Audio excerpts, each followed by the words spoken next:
ছোট পোর্টেবল কেবিনে শুয়ে আছেন ৩৬ বছর বয়সী লিজিয়া। শরীরের প্রায় পুরোটাই অবশ। দুরারোগ্য জেনেটিক রোগ ডিএমডি তার পেশিগুলোকে পক্ষাঘাতগ্রস্ত করে ফেলেছে। নাড়াতে পারেন কেবল হাতের একটি ও পায়ের একটি আঙুল। শ্বাস নেওয়ার জন্য ২৪ ঘন্টায় ভেন্টিলেটরের সহায়তা লাগে। তবুও তার সীমাবদ্ধ শরীরেই তিনি পরিচালনা করছেন সেন্সর, ক্যামেরা এবং কম্পিউটারের মাধ্যমে একটি উচ্চ প্রযুক্তির খামার। ক্যামেরা, সেন্সর ও কম্পিউটার স্ক্রিনে ভেসে ওঠে গ্রিনহাউসের প্রতিটি তথ্য।苏醒过来了，他还没得问题，脑筋还是通。 তাপমাত্রা, আর্দ্রতা, ঘনত্ব, পুষ্টিদ্রব্যের পিএইচ এক আঙ্গুলেই মাউস কার্সর সরিয়ে পায়ের আঙ্গুলে ক্লিক করে লিজিয়া দেখে নেন পানির পাম্প চলছে কিনা, কুলিং ফ্যান ঘুরছে কিনা, ছায়াজাল ঠিক আছে কিনা।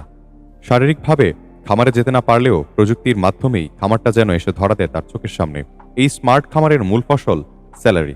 মাঠের কাজ করেন তার ৬২ বছর বয়সী মা উডি মেই।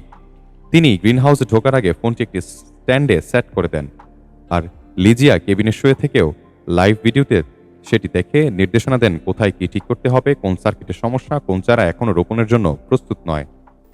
然后把它固定在一个支架上，我就能看到它在大棚里操作的一切。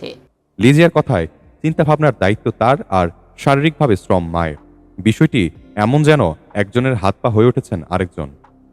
তবে এই পথ সহজ ছিল না মোটেও। এক সময় কোমায় চলে যাওয়ায় নেওয়া হয়েছিল হাসপাতালে। চিকিৎসকরা তখন আসার কথা বলতে পারেননি, কিন্তু জ্ঞান ফিরলে দেখা যায় শরীর ভেঙে পড়লেও মস্তিষ্ক ছিল তখনও সক্রিয়। সেই সময়ে নিঃসঙ্গতা আর অসহায়ত্ব পেরিয়ে ধীরে ধীরে তিনি কোড লেখা ও প্রোগ্রাম বানানো শুরু করেন। আজ তার লেখা মূল কন্ট্রোল প্রোগ্রামে চলছে ১৩০০-র বেশি লাইন কোড। প্রতিদিনই তা আরও উন্নত হচ্ছে। সন্ধ্যায় যখন পরিবারের সবাই এক টেবিলে বসেন, তখন ছোট বোন আদর করে খাইয়ে দেন লিজিয়াকে। আর তখন চোখে পড়ে, স্বপ্নে থাকে এই স্মার্ট খামারকে আরো বড় করবেন।